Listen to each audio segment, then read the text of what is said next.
2026 is stacked with isekai chaos, farming fantasies, romance curveballs, and pure grind mode madness. So today we're counting down the absolute best isekai anime you need to watch, from underrated sleepers to full-blown genre heavyweights. Kicking off with number 6, the strongest job is apparently not a hero or a sage, but an appraiser, provisional. This one slides in quietly, then absolutely refuses to leave your brain. We're following an MC who gets slapped with the most disrespectful class imaginable. Appraiser, not hero, not sage, basically HR with magic. And of course, everyone treats him like background NPC number 17. Classic isekai bullying package included. But here's the twist that makes this show addictive. Appraisal isn't weak, it's broken. This guy sees stats, potential, hidden growth paths, and suddenly the so-called elite heroes look like unfinished side quests.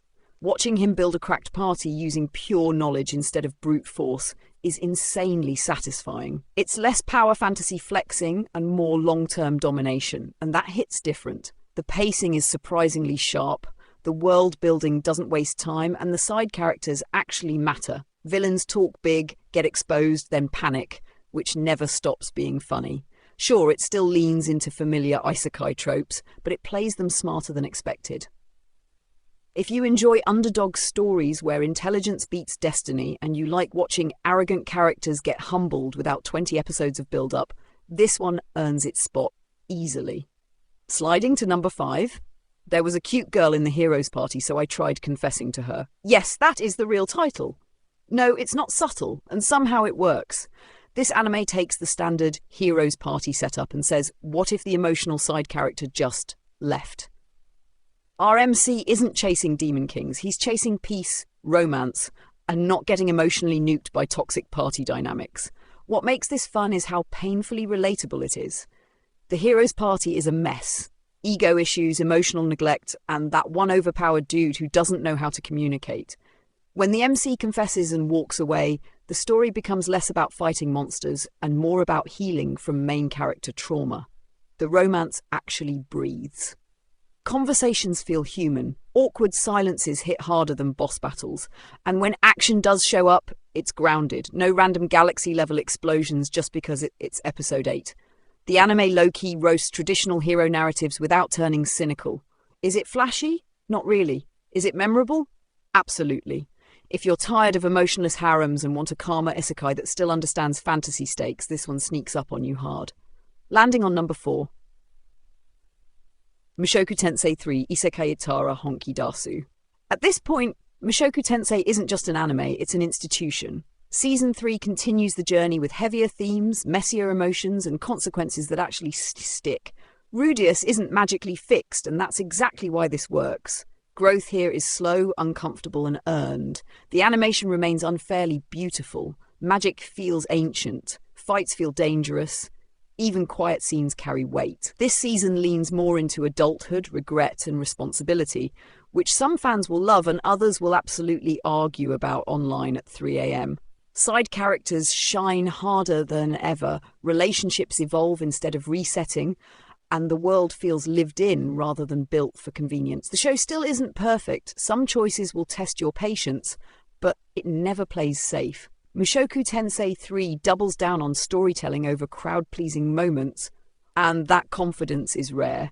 It doesn't ask you to like the characters, it dares you to understand them. Looking at number 3, Otomega Sekai wa Mobni Kibishi Sekai Desu 2. But trust me, number 3, it'll mess with your head in the best way possible. Season 2 cranks the chaos dial way past reasonable limits. Leon remains aggressively allergic to isekai politeness, and the otome world continues punishing him for existing with common sense. The satire is sharper, the political nonsense is louder, and the power imbalance is even funnier. What really works here is how the anime weaponizes frustration. The world is unfair by design, and Leon's refusal to play nice becomes the core entertainment. Royal characters stay arrogant, systems stay broken, and watching them slowly collapse under their own nonsense never gets old. The mecha elements feel heavier, the stakes rise without losing the comedy, and the show leans into being unapologetically annoying, on purpose. If Season 1 felt like controlled chaos, Season 2 is organised rebellion. It's not here to comfort you, it's here to roast the genre, flip expectations, and laugh while doing it. Sliding into number 2, Isekai Nonbiri no Katu. This isekai doesn't yell, it doesn't rush, it just vibes. Season 2 continues the calm farming fantasy where success is measured in crops, community, and somehow accidentally building a small nation.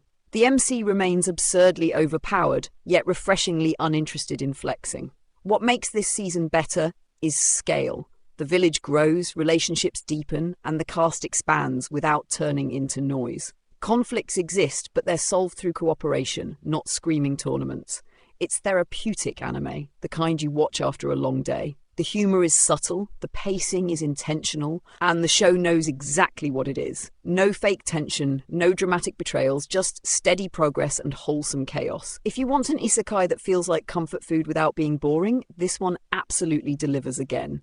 Finally, at number 1 Hell Mode, Yariko Misuki no Gama wa Haisete no Isekai de Muso Suru. This is grind culture, the anime. Our MC chooses the hardest possible difficulty because anything else feels disrespectful. No shortcuts, no blessings. Just pain, stats, and relentless progress. And it's addictive. Hell Mode understands gamers. Every level up feels earned. Every victory costs something. The world doesn't care about him, and that makes every achievement hit harder. The power curve is slow, brutal, and satisfying in a way most isekai are too scared to attempt. Enemies stay threatening, systems matter, strategy beats raw strength. Watching this guy crawl upward through sheer obsession is inspiring and slightly concerning, in a good way. This isekai respects effort, and that's why it earns the top spot. That's my top isekai lineup for 2026, from cozy farming escapes to absolute grindcore insanity. Now I need your takes. Which one are you most hyped for, and which did I underrate? Drop a comment, smash the like button, subscribe for more anime chaos, and I'll catch you in the next countdown.